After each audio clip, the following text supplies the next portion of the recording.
നാട്ടിൽ വഞ്ചനയുടെ കല്ലിട്ടും നാട്ടാരുടെ കണ്ണിൽ പൊടിയിട്ടും നാടുനീളെ അധികാരക്കൊടി പറപ്പിച്ച് വോട്ടിട്ടു ജയിപ്പിച്ച നാട്ടുകാരെ ഒന്ന് തിരിഞ്ഞു നോക്കുക പോലും ചെയ്യാതെ പാഞ്ഞു പോകുന്ന മന്ത്രിമാരല്ല ഇന്ന് ഈ നാട് ഭരിക്കുന്നത്. ഇവിടുത്തെ വായനശാലാ മുറ്റത്ത് നാടകം സംഘടിപ്പിക്കാനാണ് ഞാൻ ആദ്യമായി നാട്ടിൽ വന്നത്. ഒന്നും ഞാൻ മറന്നിട്ടില്ല, എല്ലാവരെയും ഞാൻ ഓർക്കുന്നു.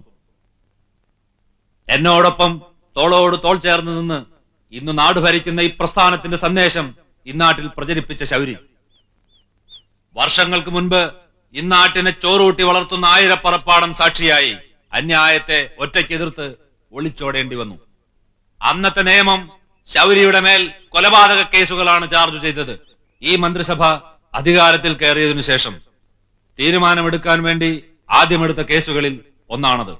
ആയിരപ്പുറപ്പാടത്ത് അന്നു നടന്ന സംഘടനവുമായി ബന്ധപ്പെട്ട എല്ലാ കേസുകളും പിൻവലിക്കാൻ ഉത്തരവായിട്ടുണ്ടെന്ന ആ സന്തോഷ വാർത്ത നിങ്ങൾ അറിയിക്കട്ടെ.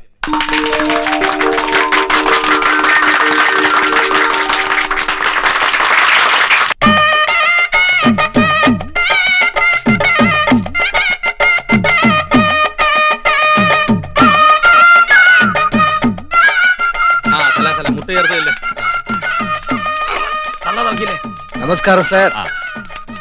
ബഷീറേ,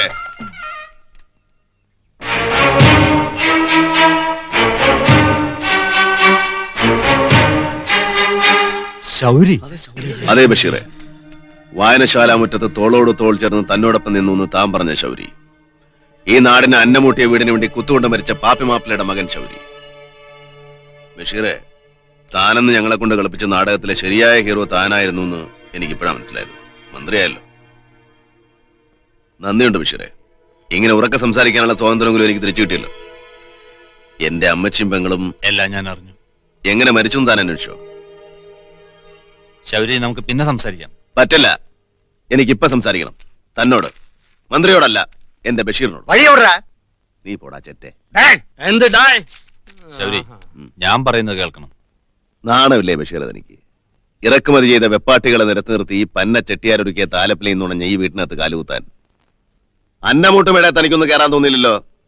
പാവങ്ങളെ നക്കാപ്പിച്ച കാശിന് ചവച്ച് നിന്നുകൊണ്ടിരിക്കുന്നവനായി ചെട്ടിയാര്. മന്ത്രി എഴുന്നള്ളിച്ച് നാട്ടുകാരുടെ സ്വാധീനം ഉറപ്പിക്കാൻ നോക്കുക. ഈ വീട്ടിൽ കാലുകുത്താൻ തന്നെ ഞാൻ സമ്മതിക്കല.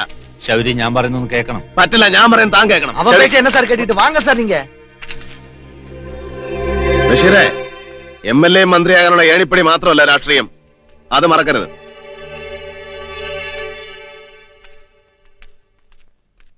പാർട്ടിക്ക് വളരെ വേണ്ടപ്പെട്ടവനാ ശൗരി പൊന്നിച്ചെട്ടി. പാർട്ടിക്ക് വേണ്ടപ്പെട്ടവൻ നാട്ടുകാരുടെ ശത്രു എങ്ങനെ പാർട്ടിയുടെ ബന്ധുവാകും? നിങ്ങൾ പറയുന്ന പരാതിയൊന്നും നാട്ടുകാർക്ക് അയാളെ പറ്റിയില്ല. ഉണ്ട് ബഷീറെ, ആരും അത് പറയുന്നില്ലെന്നേ ഉള്ളൂ. എന്തുകൊണ്ട് പറയുന്നില്ല? പേടിച്ചിട്ട്. ആരെ പേടിച്ച്? നാട് ഭരിക്കുന്നത് നിങ്ങളെയൊക്കെ തന്നെ. വോട്ട് ചെയ്ത നാട്ടുകാർ തന്നെ നിങ്ങൾക്കെന്ന അധികാരമുണ്ടല്ലോ, അതിനെ പേടിച്ചിട്ട്. നിയമസഭയല്ലല്ലോ, ഇതുപോലുള്ള പുന്നച്ചെട്ടികളാണല്ലോ ഇപ്പൊ നിയമങ്ങൾ പാസ്സാക്കുന്നത്. തന്റെ തോന്നലാണ്. തോന്നലോ? ഈ ഇരിക്കുന്ന വാസുവിന്റെ ജോലി എങ്ങനെ പോയി? വാസുവിനെ തിരിച്ചെടുക്കും. വാസുവിനെ തിരിച്ചെടുക്കും. വാസു മന്ത്രി ബഷീറിന്റെ സുഹൃത്തായതുകൊണ്ട്. ഒരു വാസുവിനെ തിരിച്ചെടുത്തതുകൊണ്ടായില്ല. പൊന്നച്ചെട്ടിയുടെ അക്രമങ്ങളെ ചൂണ്ടിക്കാണിക്കാൻ, അതിനെതിരെ ശബ്ദമുയർത്താൻ നാട്ടുകാർക്ക് ധൈര്യം കൊടുക്കണം. തന്നെ കൊണ്ടാവോ? ഞാനും ഒരു മന്ത്രി എന്നല്ലാതെ ഞാൻ ഒറ്റയ്ക്ക് എന്ത് ചെയ്യാനാ? താൻ ഒറ്റയ്ക്കോ? തന്നെ വോട്ടിട്ട് ജയിപ്പിച്ച നാട്ടുകാരല്ലേ തന്റെ കൂടെ? പാർട്ടിക്ക് കൂട്ടായ ഒരു ഡിസിപ്ലിൻ ഉണ്ട് ശൗരി. ഡിസിപ്ലിൻ? നാട്ടുകാരെ കണ്ണി പൊടിയിട്ട് നാട് നശിപ്പിക്കുന്ന ഇൻഡിസിപ്ലിൻ. നമുക്ക് സംസാരം ഇവിടെ നിർത്താം. തോമസ്, ബഷീറെ, ഞാൻ ഇനിയും സംസാരിക്കും. തന്റെ മന്ത്രിമന്ദിരത്തിന്റെ വാതിക്കലോ സെക്രട്ടേറിയറ്റ് പഠിക്കലോ അല്ല, ഞങ്ങളുടെ ആയിരപ്പുറ പാടത്ത്. ഭരിക്കാൻ വേണ്ടി താനും അവിടെ വന്നൊരു നാടകം കളിച്ചാണല്ലോ. അന്ന് നാടകം കണ്ട് കൈയടിച്ച നാട്ടുകാരെല്ലാം ഇപ്പോ ചെട്ടിയാർ റേഷൻ കട വാതിക്ക ക്യൂ നിൽക്കുക കഞ്ഞി കുടിക്കാൻ. ഞാൻ അവരെ ഒന്നിച്ച് നിരത്തി നിർത്തും. ആ പീറ ചെട്ടിയാർക്കെതിരെയല്ല, ഇത്തരം കീടങ്ങളെ നാട്ടുകാരുടെ ചോരയൂട്ടി വളർത്തുന്ന അന്യായത്തിനെതിരെ. അത് രാഷ്ട്രീയമാണെങ്കിൽ താൻ ഉൾപ്പെടുന്ന രാഷ്ട്രീയത്തിനെതിരെ. രാഷ്ട്രീയത്തിലൊരു തെറ്റുമില്ല ശൗരി. മന്ത്രി കസേരയിൽ ഇരുന്ന് എല്ലാ രാഷ്ട്രീയക്കാരും പറയുന്നത് തന്നെയാ ബഷീറെ. നമ്മുടെ നാട്ടിൽ ഒരു പൈസ മുടക്കില്ലാത്ത ഏറ്റവും നല്ല വ്യവസായമായി മാറിയിരിക്കുന്നു രാഷ്ട്രീയം. വാ, ഞാൻ ഇനിയും വരും. തന്നെ കൊണ്ട് എന്തെങ്കിലും സഹായം എനിക്ക് ആവശ്യമുണ്ടെങ്കിൽ അന്ന് എന്റെ കൂടെ നിൽക്കണം. വാ, വരട്ടെ.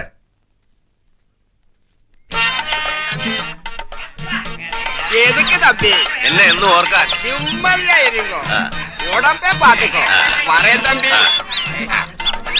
முருகா ஏறா. அது உட்கார்றா.